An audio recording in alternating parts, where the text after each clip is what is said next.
Welcome back to another video.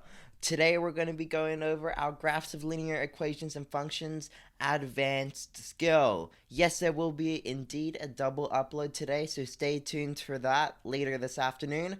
Let's tackle these questions. Before you do, make sure to subscribe and watch any of these other videos prior to get more experience with this SAT math to ensure you get that great score that you want come test day. So, our first question here. The equations 2y equals negative 4x plus 8 and 2y equals negative 4x plus 16 are graphed in the coordinate plane. Which of the following must be true of the graphs of these two equations? So, how we tackle this one, we have two linear equations. What I like to do, get them in the exact same format, either slope-intercept, point-slope, or standard form, where you can understand what is happening between these two lines.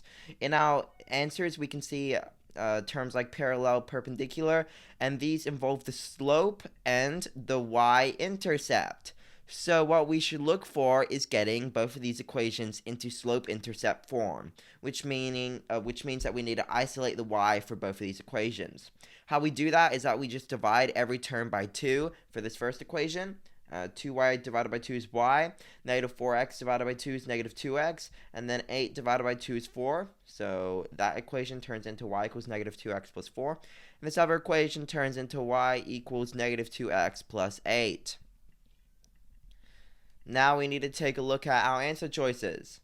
Graphs of these two equations are parallel lines. What do we know about parallel lines?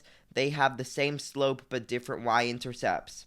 Do these two equations have the same slope and different y-intercepts? Yes. The same slope is shared with negative 2, and then we have differing y-intercepts, making them look like this when graphed on the coordinate plane, which meaning they are parallel lines. Just for the future, perpendicular lines means that the slopes are negative reciprocals, and the y-intercepts can do whatever they want. So negative reciprocal would be an example if one of these lines' slope was negative 2 and the other one was 1/2. See, we multiply it by a negative sign. Negative times negative is positive. Then we take the reciprocal of that number. So reciprocal of 2 is 1/2. So make sure to look out for that. Without perpendicular graphs have the same y-intercept, we would just be looking if this equation was 4 as well, which it is not. And then y-intercepts of two graphs are reflected in the x-axis. That would basically mean if one of these was negative 4 and the other one was positive 4. That's what you would be looking for. But D would definitely be the rarest answer choice to come across. A is the correct answer. Let's move on to our next question. So, a line is graphed in the xy plane. Which of the following is an equation of this line? And they give us some of them in slope-intercept, some in a different form. Let's take a look at this line. So we have a y-intercept at about negative 1/2. So let's put that there. Y-intercept of negative 1/2. And then a slope. We have a direct intersection here. And then a direct intersection right here, which is a negative 1/4 slope. So our equation of our line in slope-intercept format is y equals negative 1/4 x minus 1/2. If these questions are a little bit difficult for you guys, make sure to check out the moderate and beginning versions of this skill, where I went a little bit more in depth into these equations. So we have our full equation here, y equals negative 1/4 x minus 1/2. Let's take a look at our answer choices. Well, for now, we can only eliminate our y equals, our slope-intercept forms already, and we can see that they do not match our answer choice here. What we need to take a look for answer choice C and D is that the x is isolated in this one. So in order to check our answer, what we need to do is isolate the x. So instead of isolating the y, we need to isolate the x. How we do that? We went over this in solving linear equations and inequalities. You can check that video out as well. We add 1/2 to each side. So now we have y plus 1/2 equals negative 1/4 x. And the negative 1/4 is multiplying with the x. So we would divide each side by negative 1/4. Or we multiply by the reciprocal. We multiply everything by negative 4. That turns our equation into negative 4y minus 2 equals x, which matches, if we switch the x side around, matches answer choice C. So answer choice C is the correct answer for this one. So that is where the advance definitely comes into play. We needed to understand that we needed to isolate the x in order to find the correct answer. On to our next question here. Which of the following is the equation of a line A graphed in the xy plane that passes through the point -2, 2 and is parallel to line B, whose equation is y minus 3 equals 0? So let's just isolate, first step here, isolate that y, meaning we get the line y equals 3. That, if you guys do not know already, it is a horizontal line at the spot on the y-axis where it equals 3. So that is what our line looks like. And in order to be parallel to a horizontal line, we can use some common sense here. We're going to have a horizontal line. So pass through the point -2, 2, which is about here.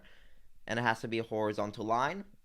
So that means the equation for this horizontal line is just y equals 2, which when we get back into the format that they're giving us, we need to subtract the 2 from each side, meaning the line that is parallel to y minus 3 equals 0 and passes through the point -2, 2, it is y minus 2 equals 0, which is matching to answer choice C.